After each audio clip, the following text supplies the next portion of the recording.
mga besh! Magandang buhay! This is another day again! Another day, another life. For today's video nga mga besh ay magluluto nga tayo ng sardinas na may gulay, alubate at saka okra. Kaya na nga mga besh, nagsimula na nga ako sa paglalagay ng mantika at hihintayin ko nga po muna yang uminit. Alam nyo ba mga besh na kapag ka-itrinay nyo itong niluto, sus nako, hindi kayo magsisisi. Talagang masarap siya mga besh. Piling mo hindi lang siya basta sardinas. Ano nga mga besh, ako nga ay naglagay na ng ating bawang. Ihintayin ko nga po yan pala mga besh na mag-toasted. Kulay brown siya ba? Sa mga nanay dyan, nahihirapan kung ano yung uulamin nila. I-try nyo na ito mga besh. Hanggang hindi kayo magsisisi. Nung brown na nga ang ating bawang ay inilagay ko na nga ang ating sibuyas. Saka na rin natin ilalagay ang ating sardinas. Ating nga itong paghalo-haluin mga besh. At para naman magkalat yung kanyang lasa. Alam nyo ba mga besh na naubos talaga namin itong niluto ko? Masarap talagang higupin mga besh. Pakiramdam mo na yung lasa niya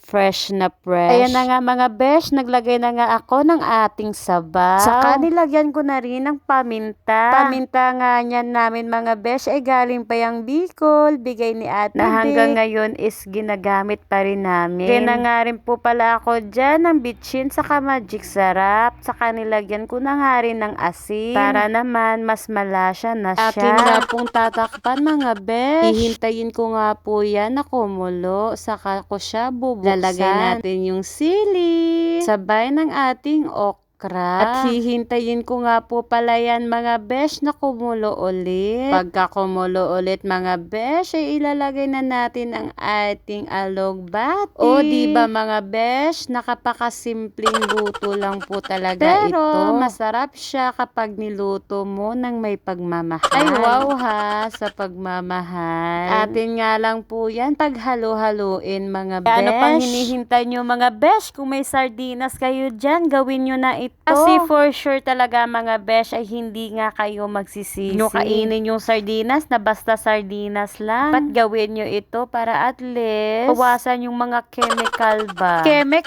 ganun. O kasi mga besh, hindi ako sanay na kinakain yung sardinas sa dilata lang. Gusto ko siyang niluluto sa mga ganyang bagay o kaya sa malunggay.